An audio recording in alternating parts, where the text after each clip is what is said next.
We're going to continue talking about hyperbolas today, but with the center not at 0, 0. So when you have your center not at 0, 0, this is what your equations look like. You still have the a squared under the positive and b squared under the negative. When you have it under x, the x minus h squared, all right, you're going through, it's going to be the x-axis, okay, so you're going right and left. Your foci will be h plus or minus c, comma k. Your vertices are h plus or minus a, comma k. Your transverse is, semi-transverse is a, semi-conjugate is b. Pythagorean relationship. And then your asymptotes now are still going to be plus or minus b over a, but it's going to be x minus h plus k. When it's under y squared, then you're going, your hyperbolas will open up and down. And your foci are h, k plus or minus c, h, k plus or minus a. Your semi-transverse is a, semi-conjugate is b, Pythagorean relation. And your asymptotes, same thing over here, except for it's a over b instead of b over a. Alright, so it says find the center, vertices, and the foci of the hyperbola, then graph it. Well, we got a squared under the positive, b squared under the negative. So, I first of all usually like to find my a, b, and c. So, I've got a squared equals 16. So, a equals plus or minus 4. B squared equals 9. So, b equals plus or minus 3. C squared equals a squared plus b squared. So, c squared equals 16 plus 9. So c squared equals 25 and c equals plus or minus 5. Okay? So, why do I need all that? Well, we got to find the center. Oh, and you need h and k. Your h is there, your k is there. So h is positive 2 and k is positive 3. Okay? So my center is at hk, which is going to be at 2, 3. So if I plot that, 2, 3 is right there. There's my center. Alright, my vertices are going to be at h plus or minus a, comma k. That's going to put me at 2 plus or minus 4, comma 3, which is going to give me 6, comma 3 and negative 2, comma 3. So 6, comma 3 and negative 2, comma 3. Those are my vertices, and notice that they're the same distance from the red dot, which is important. So my semi-transverse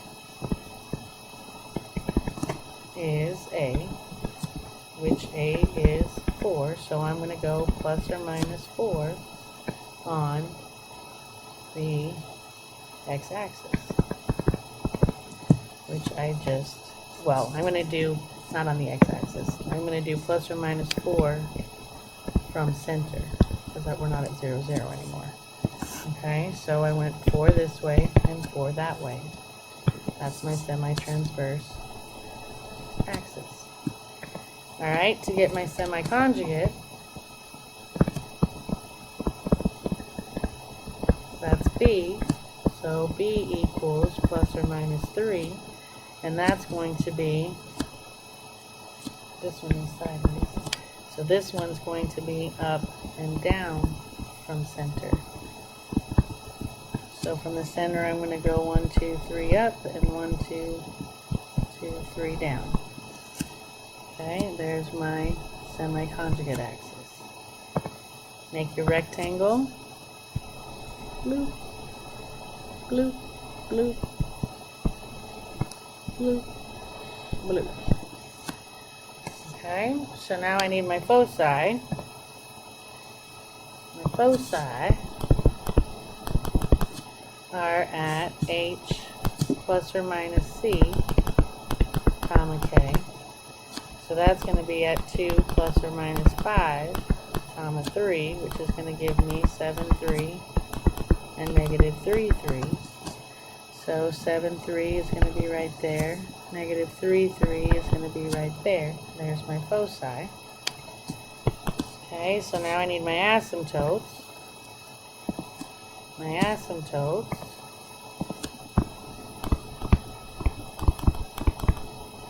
are going to be at y equals plus or minus b over a x minus h plus k. So that's going to be y equals plus or minus 3 over 4 x minus 2 plus 3. There's your equations for your asymptotes.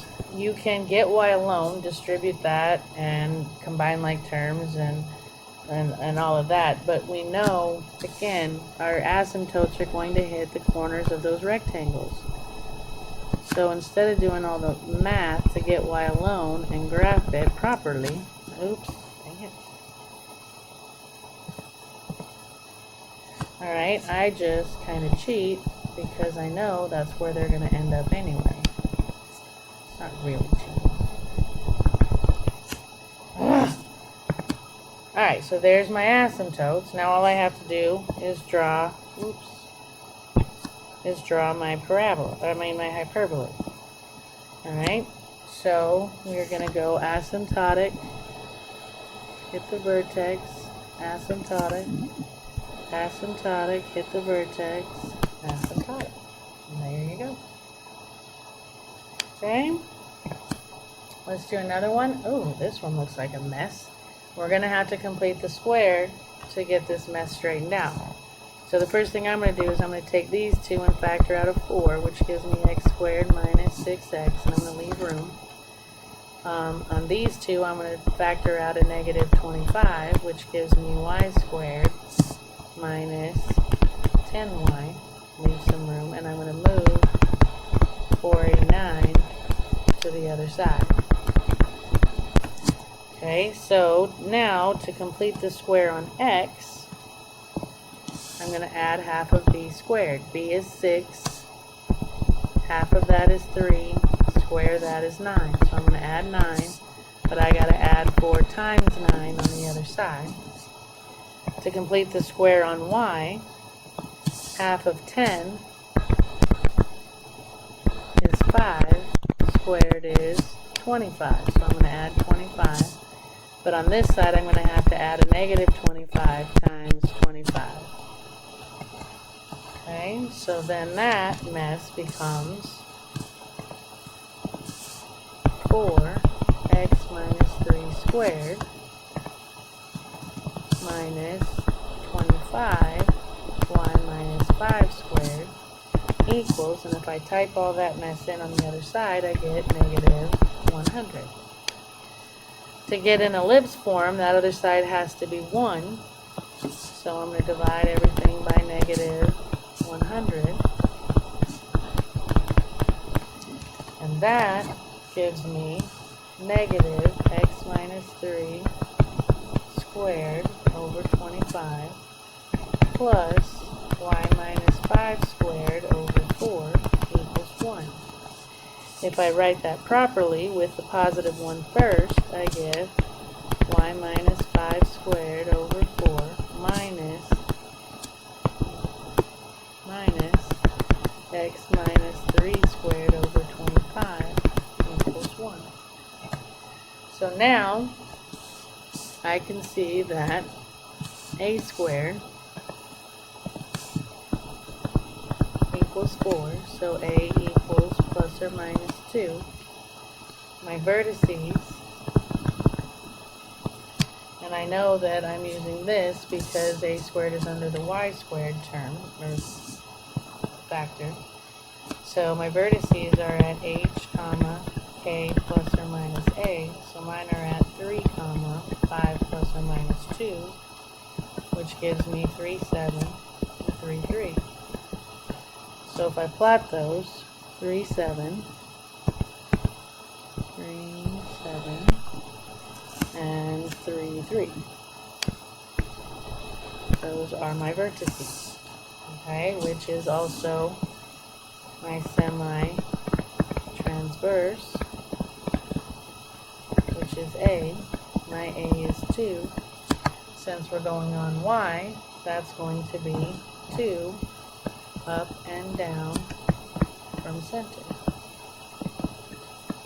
And you can see my center, which I forgot to write down, h is going to be 3 and k is going to be 5, so my center is at 3, 5. Dang it.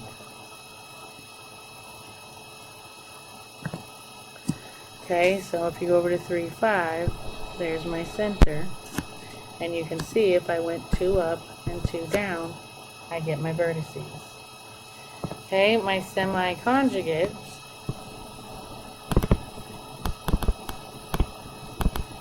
is B, and my B is 5.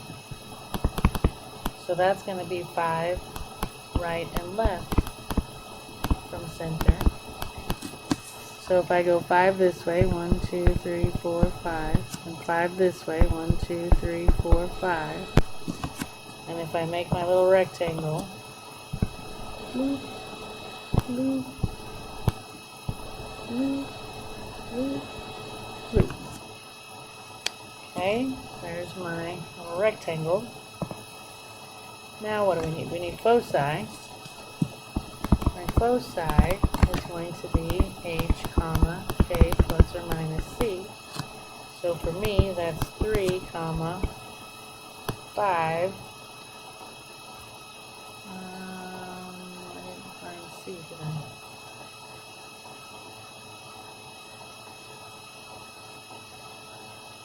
I didn't find d either. B squared is 4. Oops, let me go back to screen. B squared is 4, which means B, oh no, wait a minute, B squared is 25, which means B is plus or minus 5. So to do this, I need my C. So to get C, I've got to do C squared equals A squared plus B squared. And I get C squared equals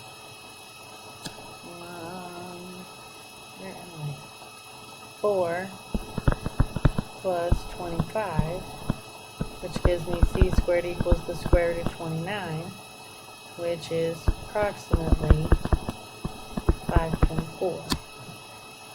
Okay, so there's my foci. My foci then is going to be at 5 plus or minus the square root of 29. And those,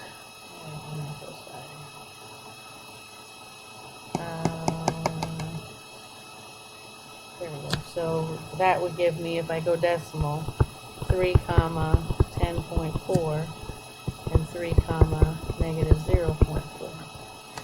So if I did 3 comma 10.4, that's going to be up here. 3 comma negative 0.4 is going to be right here. So there's my foci. Now I need my asymptotes, which is going to be at y equals plus or minus a over b x minus h plus k. So mine's going to be y equals plus or minus 2 over 5 x minus 3 plus 5. There's the equations for my asymptotes. Instead of getting y alone and graphing, I know they're going to pass through the corners. So there's one asymptote. Try and draw them very well. And there's going to be my other asymptote. It's going to come like this. Again, try and draw them carefully. Alright, so there's my asymptotes. Now all I have left to do is draw the hyperbola. Alright, which is going to go asymptotic, hit the vertex, asymptotic, asymptotic, hit the vertex, asymptotic. And there's your hyperbola. Alright, so you try this one, hit pause, come back when you're ready. And hopefully you got 2. Alright, so I know that a squared is 225 and b squared is 400. So a And let's see, h equals negative 2, k equals negative 4. So my center is at negative 2, negative 4. H comma k. I got a squared equals 225, so a equals plus or minus 15. B equals plus or minus 20. C squared equals a squared plus b squared, so c squared equals 225 plus 400. So c squared equals 625, so c equals plus or minus 25. Okay, so they want vertices and foci. Well, vertices are at h plus or minus a comma k. So that's going to be at negative 2 plus or minus 15 comma negative 4, which gives me 13 comma negative 4 and negative 17 comma negative 4. Those are my vertices. Okay, and my foci is going to be at h plus or minus c comma k, which is going to be negative 2 plus or minus 25 comma negative 4. So that's going to give me 23 comma negative 4 and negative 27 comma negative 4. There's my foci. Okay? Alright, graph that hyperbola. Hit pause, go back when you're ready.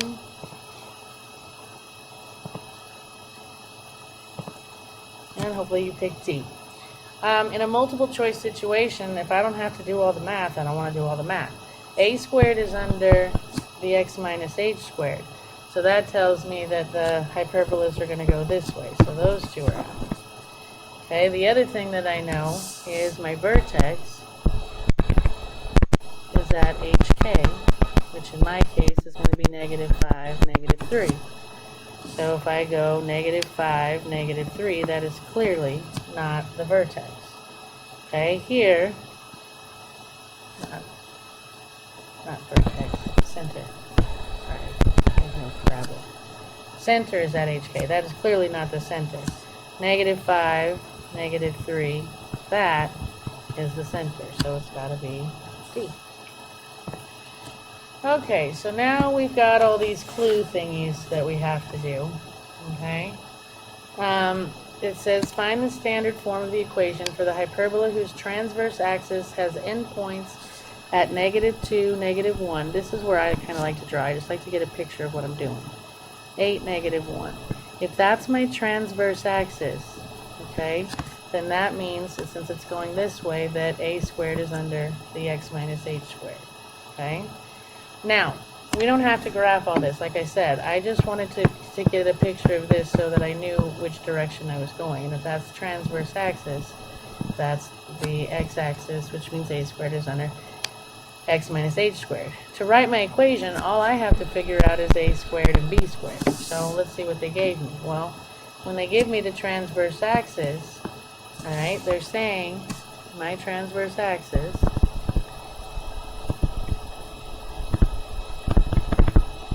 is going to be at h.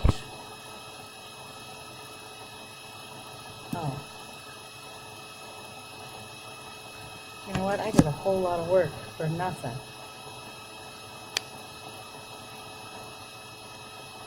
I did a whole lot of work for nothing. I did this whole system of equations, but now that I'm thinking about it, your transverse axis, if I could figure out the length of that, cut it in half, I'd know A, right? I'm going to try this a little differently than I worked it out before. Alright, so that distance between them would be 1, 2, 3, 4, 5, 6, 7, 8, 9, 10. So my transverse axis has length 10, so my semi-transverse would be half of that, which would be 5. So A equals 5, which means A squared equals 25. And it also tells me my conjugate axis has length 8. So my semi-conjugate would be be half of that, which is 4. So b is 4, which makes b squared 16. Wow. You should see all the work on my paper I did to get the same answers. Alright, so we know that it's this one, so all I have to do is plug in my a squared. Oh, I need h and k. That's why I had to do it. Well, yes and no. Again, I could do all the math to get h and k, but if these are the endpoints, then halfway in is my center. 1, 2, 3, 4, 5. So 3, negative 1 is my center, which means h is 3 and k is negative 1. So my equation is going to be x minus h squared over a squared minus y minus k, minus a negative 1 is going to be plus, over b squared equals 1. Wow, that was a lot less work than I'd made it. Okay, so we'll try another one like that. Let's do it the simple way instead of the hard way. If this is my transverse axis endpoints at 5, 3 and negative 7, 3, those are my transverse. Again, this is going sideways, so I know I'm under x minus h squared. So again, let's try this the easy way. So if my transverse axis has lengths 1, 2, 3, 4, 5, 6, 7, 8, 9, 10, 11, 12, then my semi-transverse is half of that, which is 6. My transverse is a, so a is 6, which makes a squared 36. It tells me my conjugate axis has length 10, so the semi-conjugate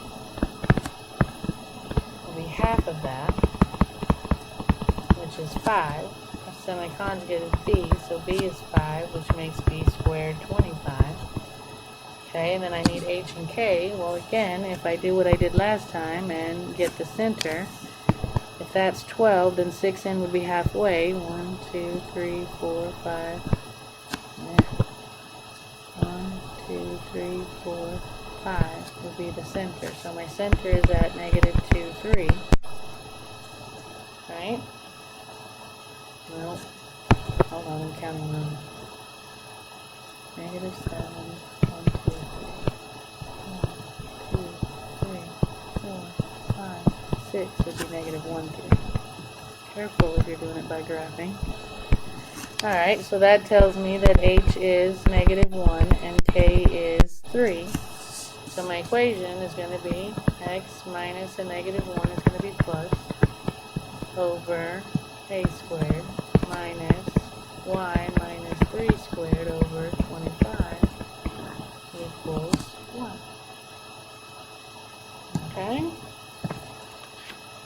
Alright, on this one it gives me my transverse axis endpoints of negative 2, 2 and negative 2, 7, and it gives me the slope of one of my asymptotes. Okay, so it says my transverse axis is at negative 2, and negative 2, 7. So this is running vertical, which means a squared is under the y minus k squared. Okay, so if I figure out my center, the distance between there is 1, 2, 3, 4, 5, 6, 7, 8, 9. So halfway would be 4.5. 1, 2, 3, 4.5. So that would put my center at negative 2, 2.5. Okay, so that makes my h equal to 2 and my k equal to, in the book they're keeping it as fractions, so I'll keep that as 5 halves. Okay, so if I figure out that, again, my transverse had length of 9, so my semi-transverse is going to be 9 over 2, it's going to be half of that. Okay, and so that's my A, which which makes a squared 81 over 4. Okay, so now I've got to figure out b squared. Well, it gives me the slope of my asymptote. It says that my slope of the asymptote is 4 over 3. Well, my slope is plus or minus a over b. But I know what a is. So I can say that 4 over 3 has to equal 81 over 4 over b. Okay? So,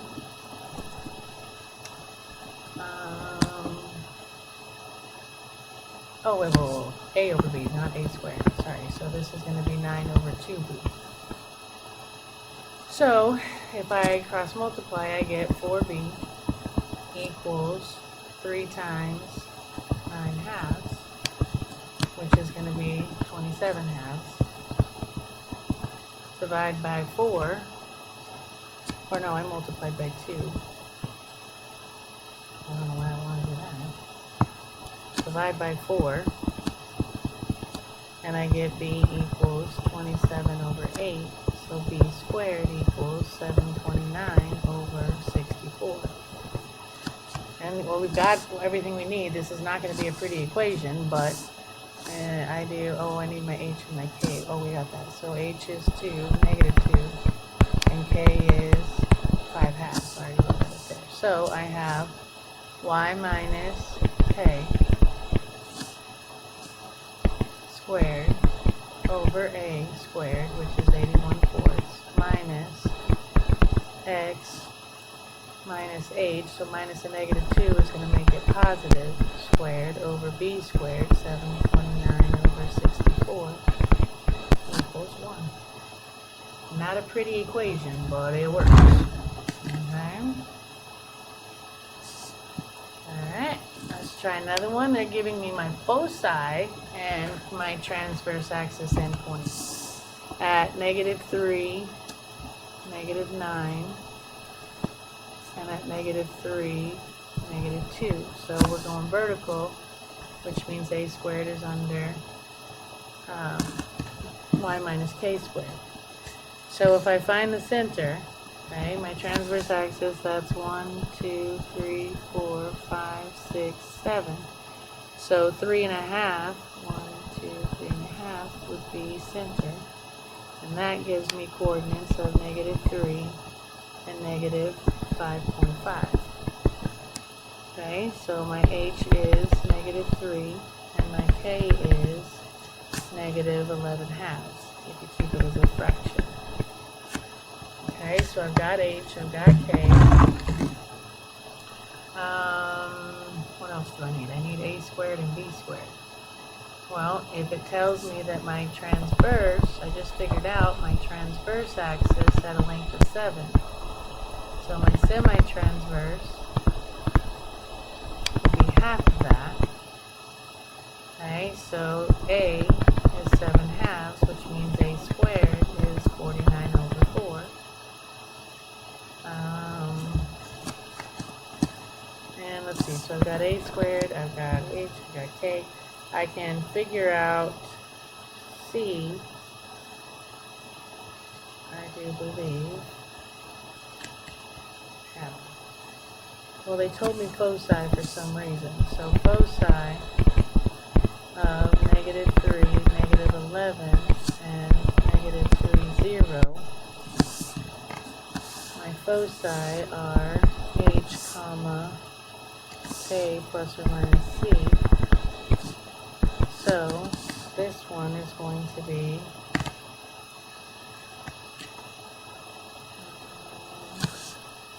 say that h equals negative 3 and k negative 11 equals k minus c.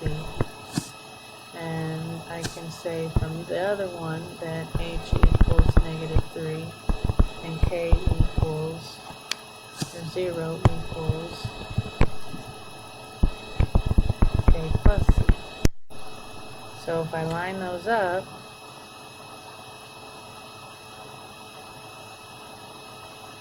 if I line these two up, I get negative 11 equals k minus c, and 0 equals k plus c.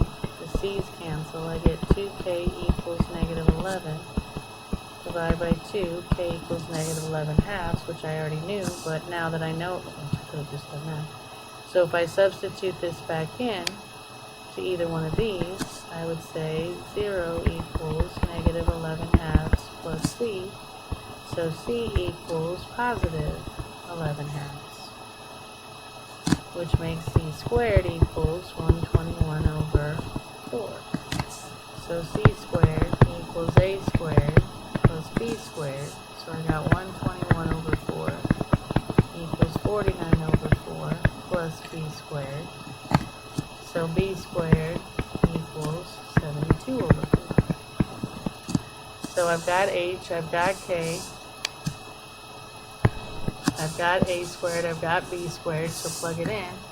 I'm going to have y minus a negative is going to be positive 11 halves squared over a squared, which is 49 fourths, minus x minus h, which minus a negative 3 is going to be positive, over b squared, 72 over 4 equals 1. I can reduce the 72 over 4, but oh well. Alright. Just some interesting tidbits, you know, you guys are always interested in. When are we ever going to use this? It says, like other conics, a hyperbola can be used to make a reflector of sound, light, and other waves. If we rotate a hyperbola in three-dimensional space about its focal axis, the hyperbola sweeps out a hyperboloid of revolution. I don't think I said that right. If a signal is directed toward a focus of a reflective hyperboloid, the signal reflects off the hyperbolic surface to the other focus. In figure 8.29, this is pretty amazing. Light reflects off a primary parabolic mirror toward the mirror's focus, which is also the focus of a small hyperbolic mirror. The light is then reflected off the hyperbolic mirror toward the hyperbola's other focus, which is also the focus of an elliptical mirror. So we've got a parabola, a hyperbola, an ellipse, all in this cross-section of a reflecting telescope. So, you know, we look through a telescope and we're going, yeah, it makes things all big, but I mean, I've never really sat and thought about what makes all that work. Well, there you go. When are we ever going to use it? All the time. Anyway, finally the light is reflected into the observer's eye, which is at the second focus of the ellipsoid, FE.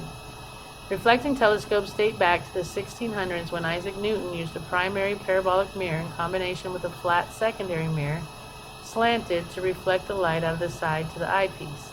French optician G.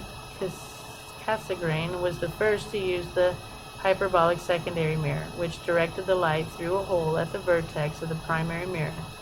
Today, reflecting telescopes such as the Hubble Space Telescope have become quite sophisticated and must have nearly perfect mirrors to focus properly. So, just so you know that, you know, this isn't just some geometry throwback of, let's see if you remember this is what it's all used for. Alright, so we are at homework. Happy homeworking, and I will see you next time.